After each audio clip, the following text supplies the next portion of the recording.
Gracias, buenos días, hermano Arturo, y feliz día a cada uno de ustedes.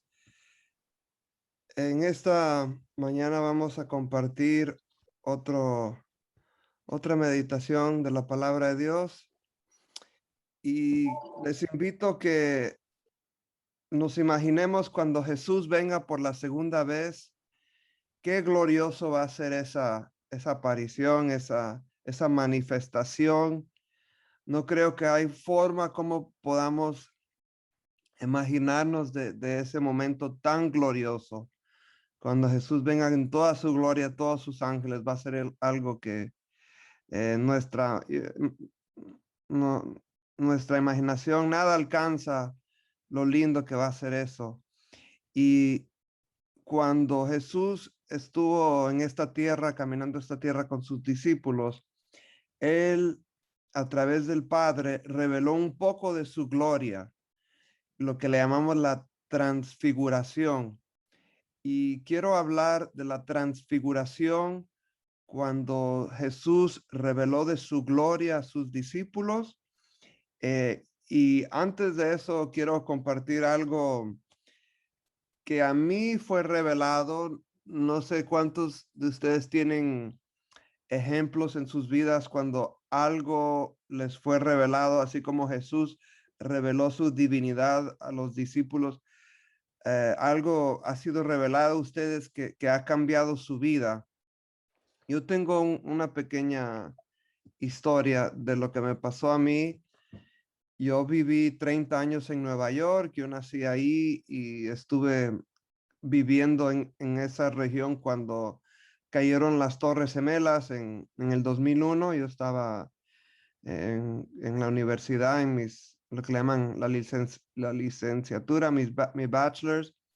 Y a la misma vez yo tenía un trabajito, yo estaba trabajando en una tienda óptica donde vendían anteojos y aprendí a venderlos y terminé trabajando ahí 5 años y después yo estaba atrás en el laboratorio haciéndolos y fue algo bien interesante.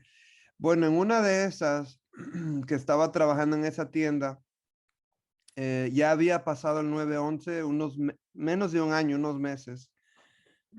Perdón, y luego con la tienda mía fuimos invitados a una cena de todas las tiendas ópticas de la área de Nueva York. Entonces, se pueden imaginar, esta no es la foto, pero es solo para que tengan una idea.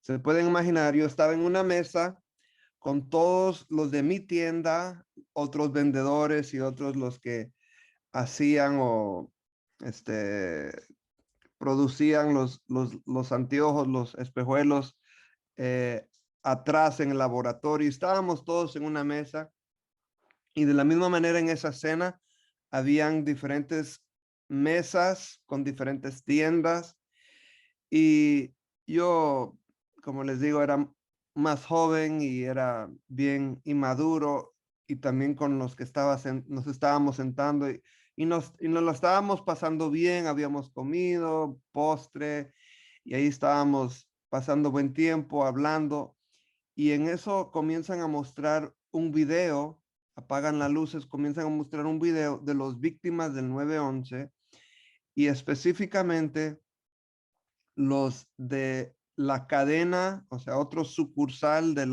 las tiendas mismas donde trabajaba yo, que estaba localizada dentro de las Torres Gemelas. Ahí tenían una plaza, como un shopping center, un almacén con muchas tiendas y una de esas era la misma cadena de anteojos donde trabajaba yo. Entonces mostraron, como pueden ver ahí, la foto de los bomberos y los paramédicos, todos llenos de polvo y sangrientos, sacando a las víctimas de la tienda donde yo trabajaba.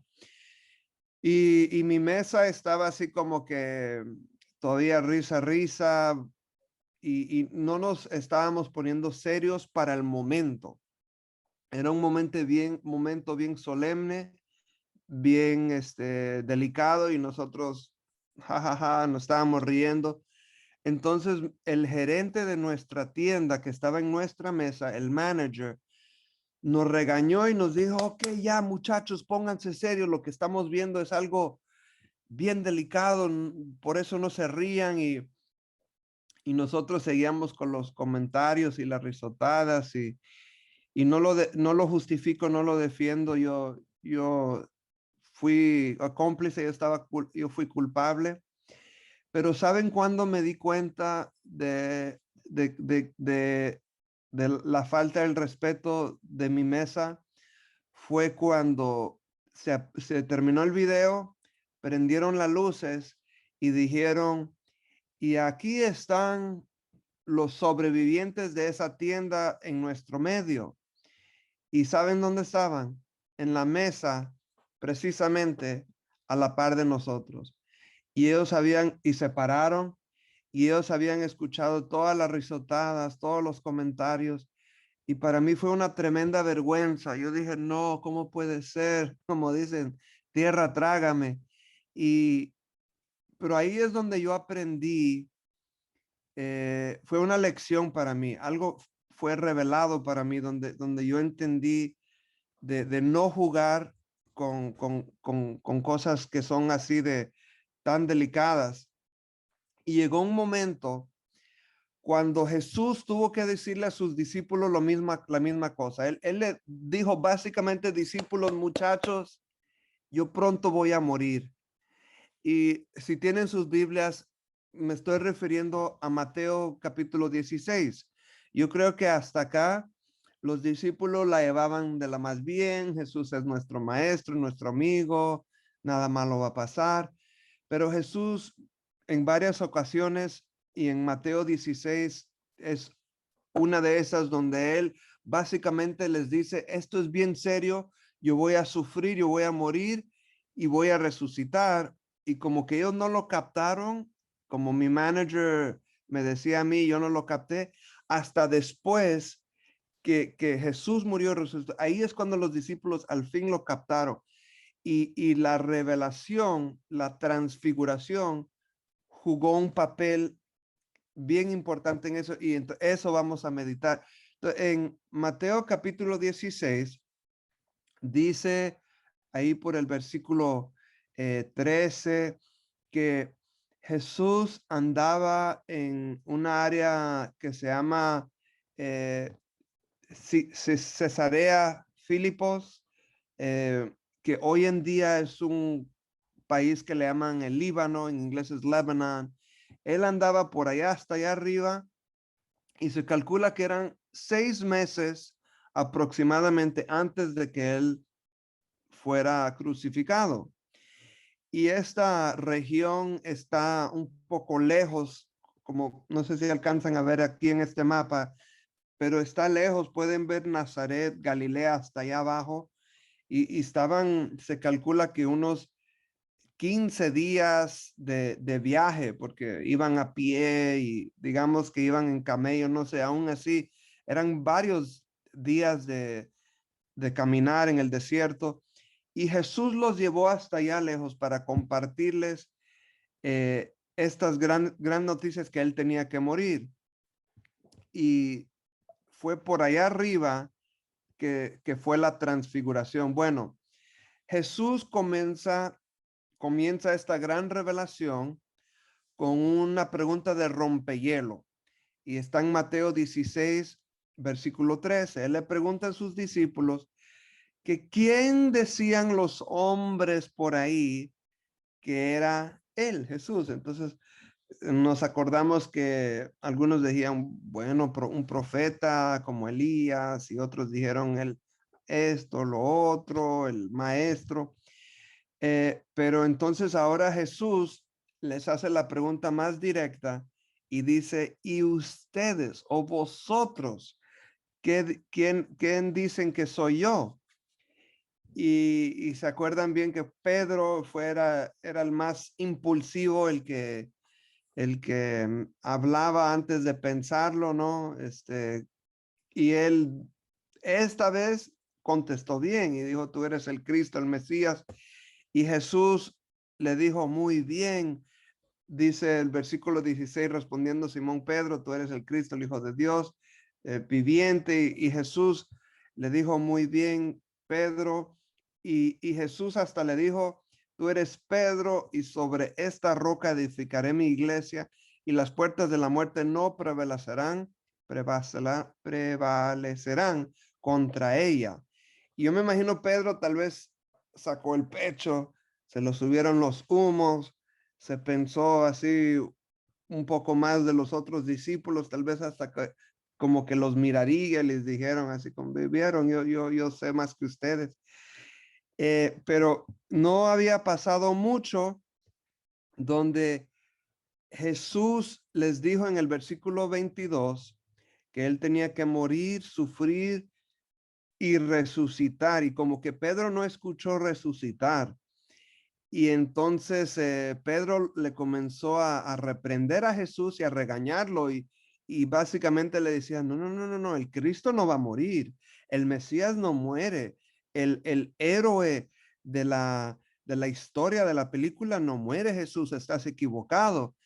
Y miren cómo le contesta Jesús después de haberlo elevado y lo puso bien alto. Mira ahora cómo le dice Jesús, le dice, mas él volviéndose dijo a Pedro, márchate detrás de mí, Satanás, me eres escándalo porque no piensas las cosas de Dios, sino las cosas de los hombres. Y yo me imagino que Pedro en este momento se sintió humillado, regañado, ¿no? Por el maestro, pero no era suficiente, hermanos que me escuchan, no era suficiente.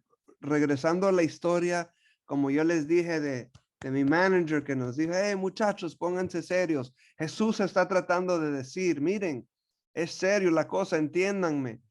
Pero no lo captaban. Jesús tenía que revelar algo más allá para ellos poder entender. Y dice el último versículo de Mateo 16, que Jesús les dijo, de cierto os digo que algunos de los que están acá no gustarán la muerte hasta que hayan visto al Hijo del Hombre veniendo en su reino. Muchos que hacen burla de la palabra de Dios usan este versículo, lo sacan fuera de contexto y dicen, vieron que Jesús se equivocó, Jesús es una farsa, es mentira, porque Jesús dijo que algunos de los que estaban vivos ahí iban a verlo venir en gloria y lo usan en contra de Jesús. Bueno, ¿dónde está la respuesta de lo que Jesús se refería?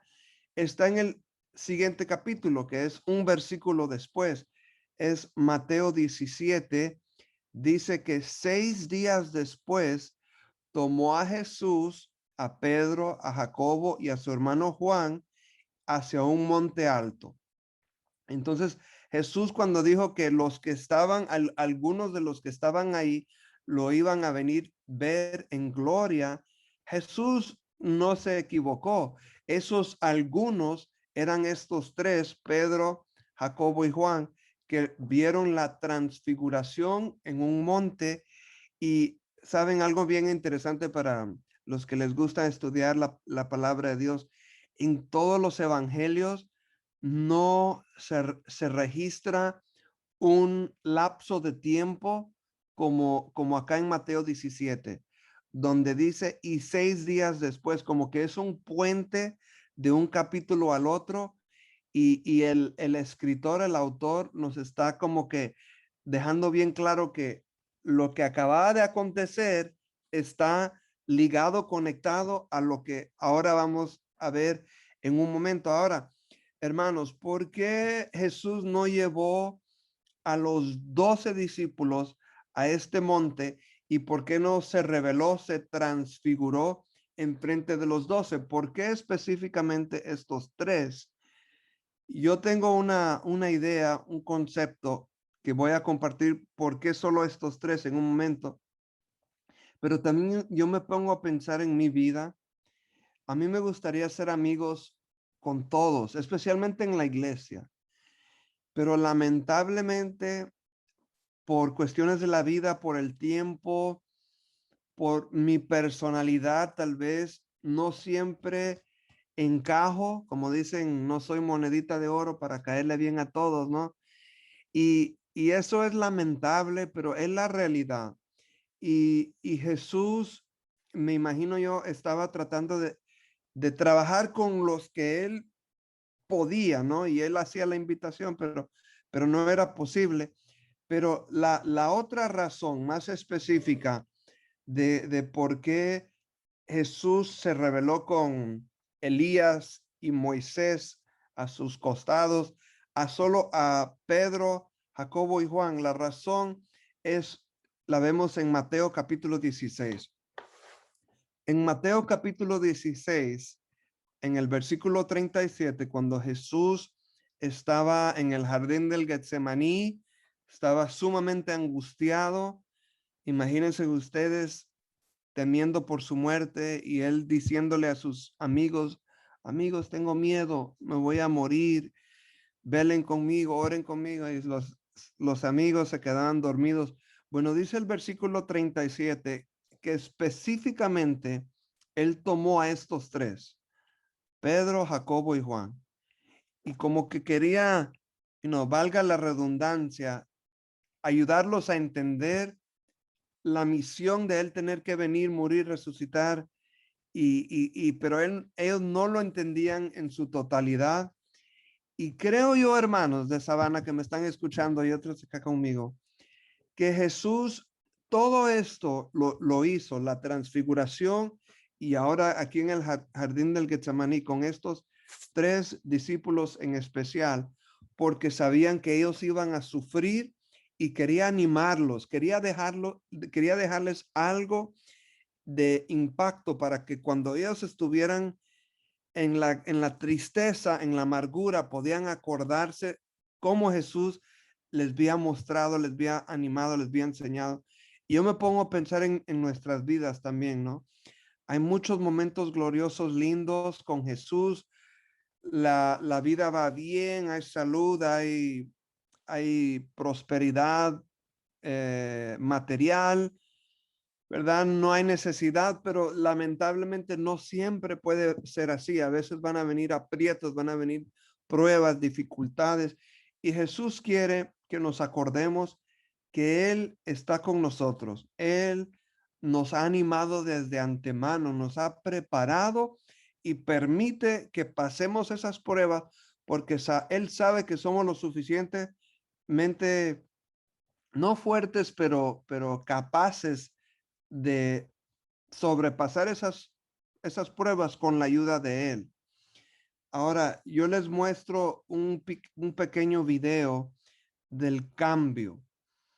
Saben, en el mundo de los animales, en la mayoría de la vida de los insectos, hay un cambio que le llaman el metamorfosis.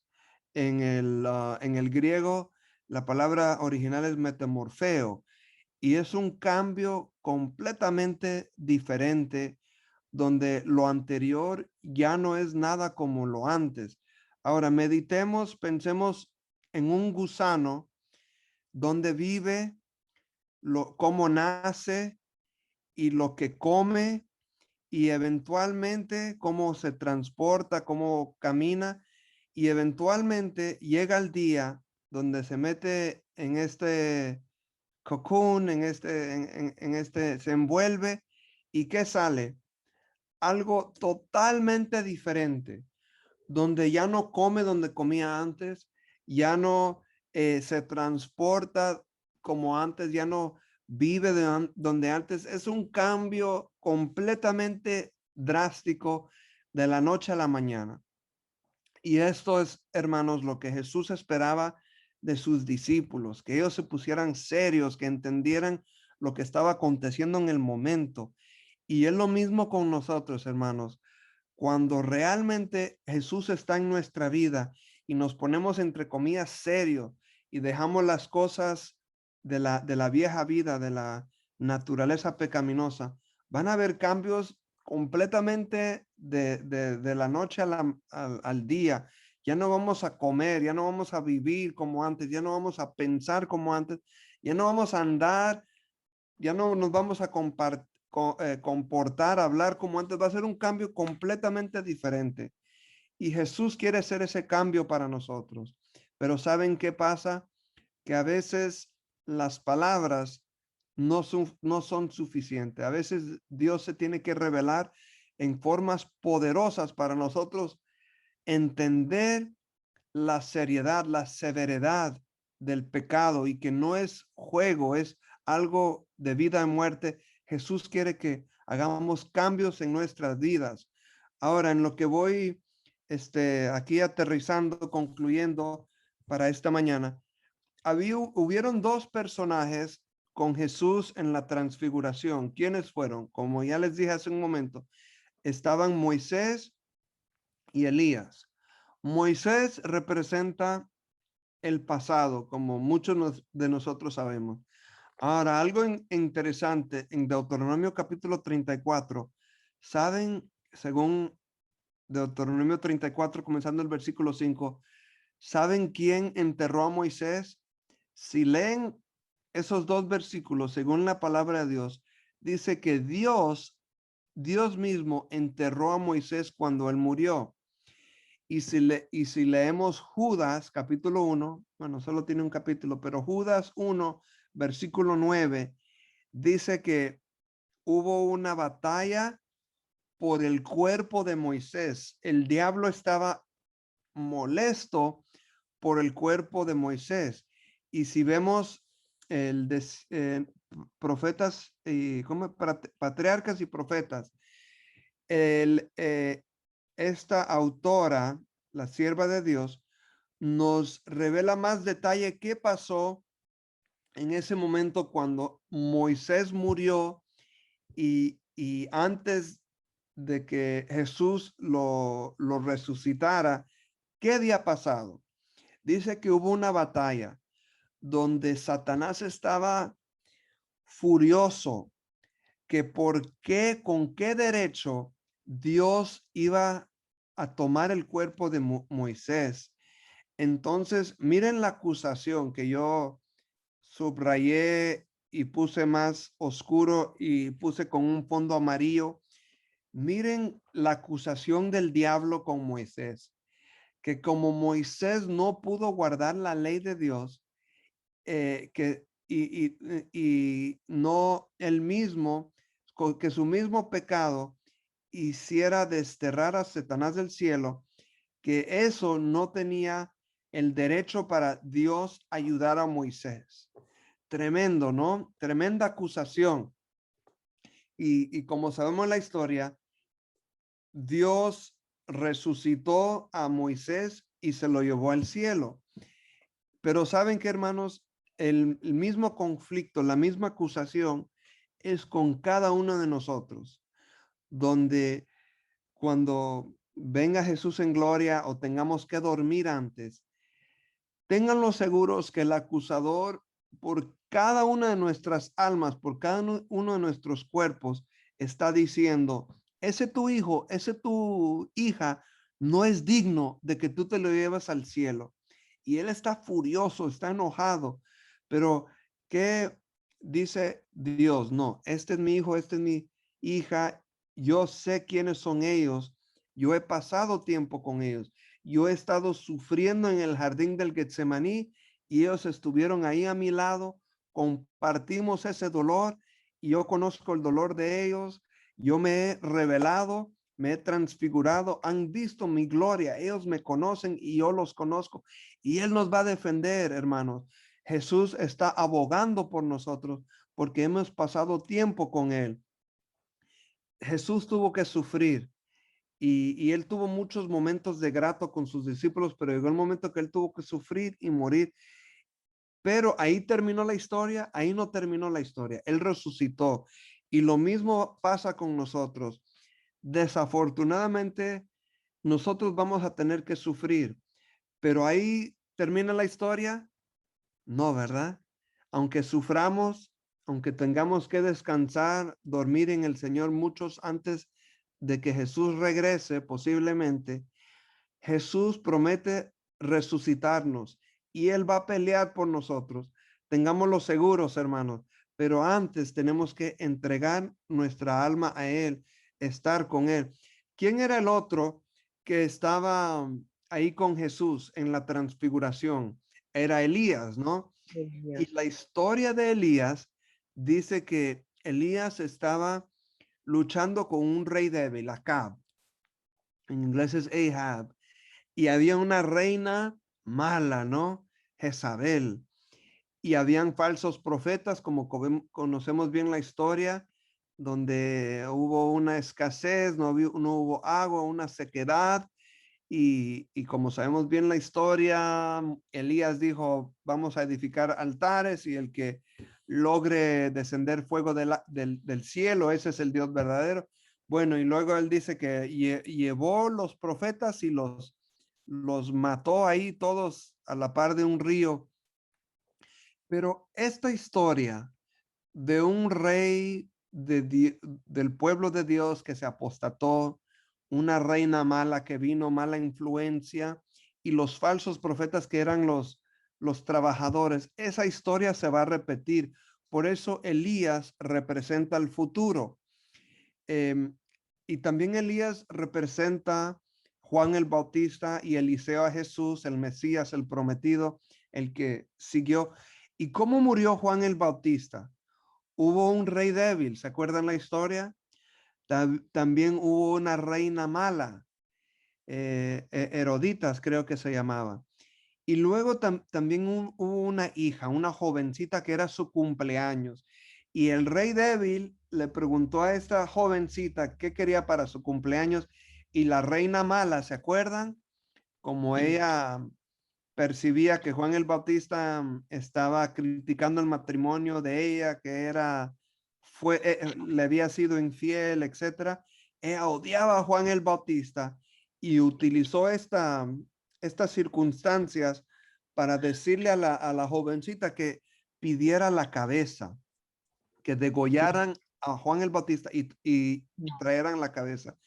Hermanos, esa historia se va a repetir una vez más porque la palabra de Dios dice que hay un gran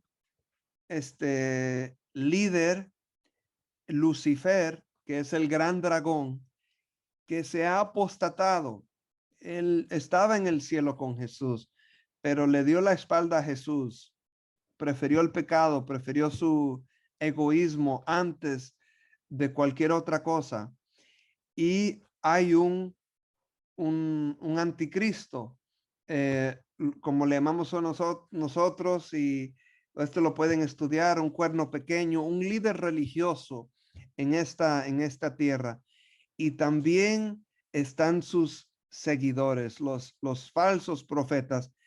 Esta historia, hermanos, se va a repetir porque el pueblo de Dios, de la misma forma como Elías fue perseguido y fue probado. Lo mismo va a pasar con el pueblo de Dios, pero tenemos que temer, ahí va a terminar la historia. No, hermanos, tenemos algo bien glorioso, lo cual podemos poner, echar nuestras suertes, no entre comillas, poner nuestra fe en esa cruz de Jesús, la sangre que fue derribada y que pronto Él viene en gloria. Pronto Él viene en gloria y yo espero que todos los que estemos acá estemos listos con los brazos abiertos para recibir a ese nuestro Salvador en gloria. Quiero terminar con una pequeña historia que me pasó a mí cuando yo era también más joven, hace unos 20 años cuando yo estaba luchando con seguir a Jesús, yo no me había puesto serio y Dios usó un evento en mi vida que me ayudó a entender la severidad del pecado y que me pusiera serio. Y tal vez ya compartí esta historia anterior, tal vez algunos se acuerdan o no, pero yo tenía unos 20, 21 años y también estaba, como les dije, en la escuela, en la universidad y tenía mi trabajito de medio tiempo, mi part-time. Y en una de esas yo estaba en el tren en Nueva York y estaba llegando a mi apartamento en el invierno. El sol se oculta más temprano y era ahí por diciembre, eran como las 5 de la tarde y ya era oscuro. Yo había salido de la estación del tren y iba caminando para mi apartamento. Ya estaba oscuro y yo había estado teniendo pensamientos que no eran puros, que no eran limpios y entonces yo miraba a las jovencitas, a las mujeres, las damas en el tren y tenía pensamientos y entonces Dios me decía, no, no sigas pensando eso. Y yo estaba orando con Dios. Yo le decía, Dios, pero me gusta, déjame, imaginarme, tener mis imaginaciones, mis pensamientos. Y el Espíritu Santo estaba, yo tenía una conversación en mi cabeza donde él decía, no, no, no sigas en eso. Y yo decía, pero me gusta, déjame en paz. Y yo sentí la voz de Dios que me dijo, bueno, si tú quieres seguir con eso, yo no puedo estar contigo. Y saben, yo pensé, Dios es amor, Dios va a estar conmigo. Y salí del tren y yo seguí como si nada, no tenía una convicción, no me sentía arrepentido por mis pecados y estaba caminando en la calle y unos muchachos me estaban mirando y yo me sentía así como que bien, atrevido, como no tenía miedo y era un joven, no, un muchacho inmaduro. Yo ahora entiendo más, respeto más la vida, ¿no? Pero en ese tiempo tal vez como que no me importaba mucho la vida. Y esos muchachos se me quedaron viendo y me hicieron así como que, ¿y tú qué? Y yo les quedé viendo y yo dije, ¿qué pasó? Y ellos eran tres, yo andaba solo y me rodearon, me pusieron un cuchillo en el pecho y me dieron un golpe y ellos preguntaron si yo andaba con una pandilla, con una mara, porque ellos eran de una pandilla y yo decía no, eh, y me asustaron y saben, ahí fue cuando yo dije, yo soy cristiano, yo voy a la iglesia, yo no hago nada malo, ahí cuando me asusté y me dieron un golpe y se fueron y gracias a Dios no fue nada más, no me apuñalaron ni nada. em, y se llevaron $7 que yo tenía, pero el punto fue que yo me quedé pensando y dije, Dios, ¿qué pasó? Dios, ¿qué pasó? Y yo sentí que Dios como que me dijo a mí, mira, cuando tú tenías miedo, ahí fue cuando tú querías ser el cristiano, el bueno, pero cuando tú querías estar con tus malos pensamientos, ahí no me querías, ¿verdad? Yo dije, Dios, perdóname. Y no que Dios castiga en una forma para uno seguirle de temor, pero fue mi decisión darle la espalda y ser un necio donde prefería el pecado sobre Dios. Hermanos que me escuchan, pongámonos serios. Jesús viene pronto y Él se ha revelado en muchas formas gloriosas, maravillosas, pero Él nos quiere salvar. Que hoy sea nuestra decisión por Él, que hagamos cuentas y que podamos hacer cambios en nuestras vidas, que realmente tengamos un encuentro con Jesús, como es nuestra lema en esta semana. Quiero terminar con una palabra de oración. Oremos. Gracias, Padre, te damos porque podemos meditar en tu palabra una vez más. Nos has dado vida, salud, fuerza y podemos tener esta oportunidad de meditar en tu palabra y reconocer que tú has sido tan bueno con nosotros. Pero llega un punto en todas nuestras vidas donde tú, Dios, nos dices, ok, es tiempo de ponernos serios, tenemos que tomar decisiones, tú te vas a revelar en nuestras vidas en formas poderosas y tenemos que darle la espalda al pecado y escoger tomar nuestras decisiones por ti. Ayúdanos, Señor. Bendice a cada uno de los hermanos que están acá, que ellos están tomando decisiones por ti, quieren tener un encuentro contigo, que tú sellas esas decisiones por la eternidad. Ayúdanos en este día lunes al regresar al trabajo, a la escuela, que podamos meditar en estas historias de la Biblia y que mañana nos traigas otra vez, una vez más, para tener otro encuentro contigo. Gracias y te queremos a través de la sangre de Jesús. Amén.